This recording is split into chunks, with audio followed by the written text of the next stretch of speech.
Who is John? Well, that would be me. Who is three angels?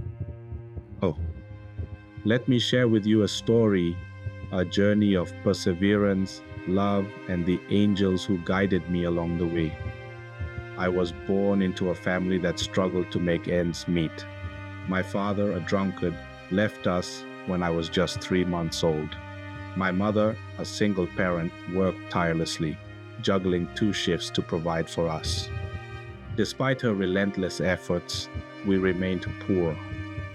Yet, within the walls of our humble home, happiness found a way to thrive. From a young age, I understood our life and the hardships we faced. I attended a public school where the divide between the rich and the poor was stark. Most of the underprivileged kids, burdened by their circumstances, had little interest in studying, often causing disruptions. I always wondered why this is. The affluent kids, on the other hand, looked down on me, and I became a target for their bullying. But I didn't let the bullying break me. I knew education was my ticket out of poverty. I studied with unwavering determination. One rainy day, some kids decided to have a little fun at my expense.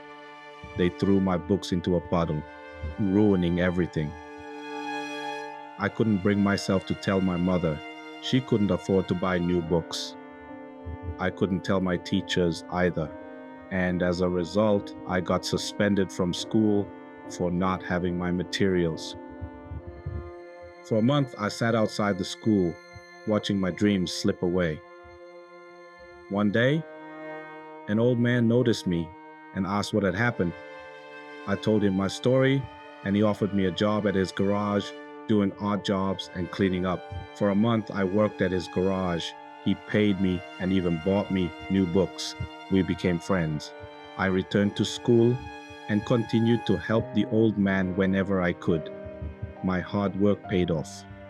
I became the top student in my school and eventually went to university.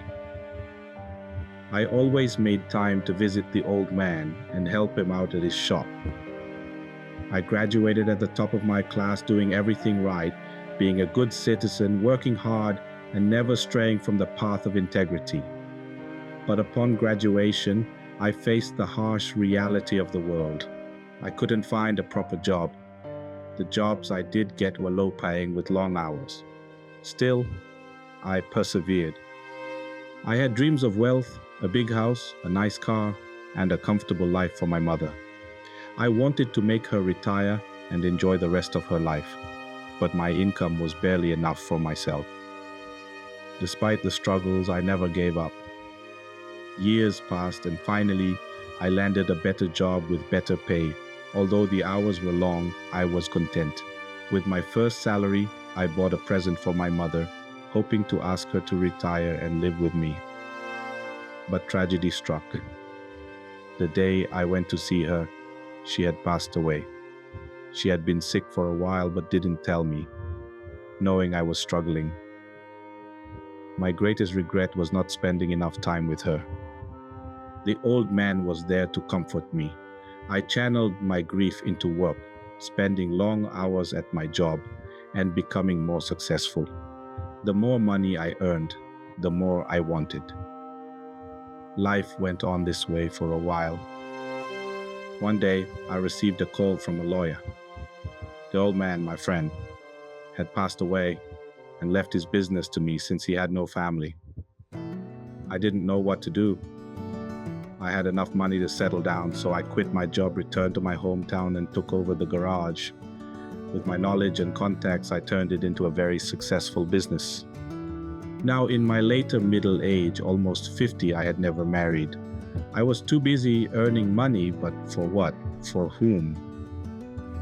One late night driving home, I saw something small moving in a dark alley near my house. It was a beautiful puppy. I didn't know what to do, never having had pets. I thought I'd take her to a shelter the next day. I brought her home and gently took her out of the car. For the first time, I saw her eyes. There was something there, a connection, and so began my life with Molly. Molly was more than a pet. She was my companion, my confidant, my joy. From the moment I brought her home, she filled my life with boundless happiness. Our days were filled with walks in the park, games of fetch, and quiet moments where her gentle presence soothed my weary soul. Her eyes, always full of love and mischief, were my daily reminder of the simple joys in life. Sadly, I didn't realize it until too late. I was chasing money, lost in the pursuit of a dream that seemed to slip further away with every step. I don't know why. Molly was my best friend for 7 years of her life. But for Molly, I was her best friend for her entire life. After Molly left, in that deep, painful emptiness, I began to see the truth. The real meaning of life isn't in the material things we accumulate, but in the love we share, the moments we cherish with those we care about. Molly had taught me that even in her last moments. Now, I am an old man, having lived to the age of 70. Every single day, I thought about Molly, my friend, my angel, my mother, my first angel, who sacrificed everything for me. The old man, my second angel, who stepped in when I needed it most. And Molly, my third angel, who filled my later years with joy and unconditional love. Everyone will meet angels in their life, but most won't realize it and let them go.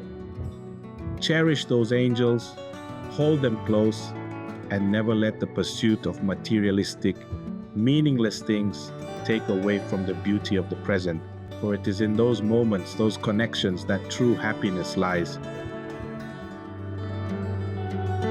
I guess for Molly, I'm her angel.